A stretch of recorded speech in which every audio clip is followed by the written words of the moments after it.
So we're going to start in a natural stance, the hands on top of the thighs. And then we're going to bend the knees. Typically we bend the knees to where they're just about plumb line or just over the big toes.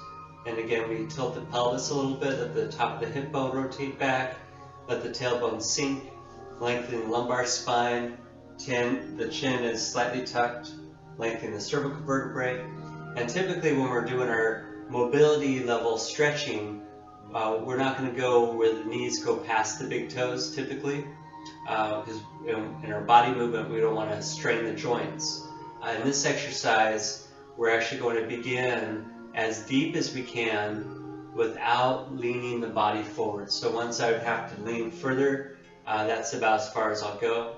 This is also the same level of stretch we go in pushing the sky when we're coming out of our first movement. We'll go as deep as we can. So, but typically otherwise we'll go with the knees above the big toes.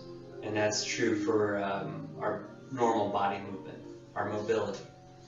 So, since we're on the subject of details, before we go into the set, I'm just going to give you a little bit of review from the side.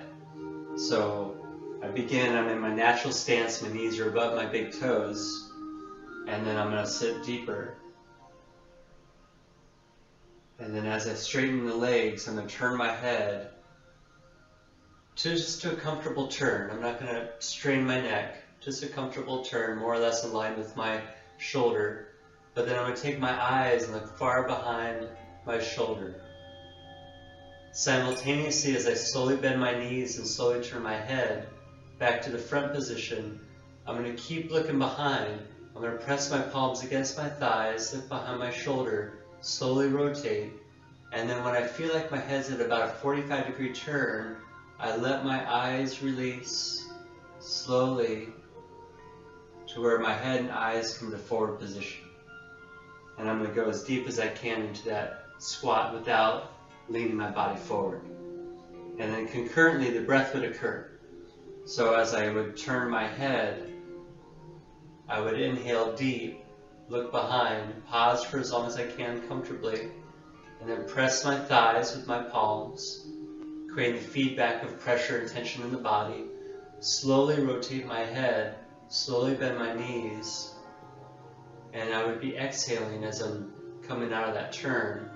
And then when I'm about a 45-degree turn on my head, I let my eyes and head come forward. Okay. All right, a little bit of review of the details. So we'll jump back in and do our set here in a second.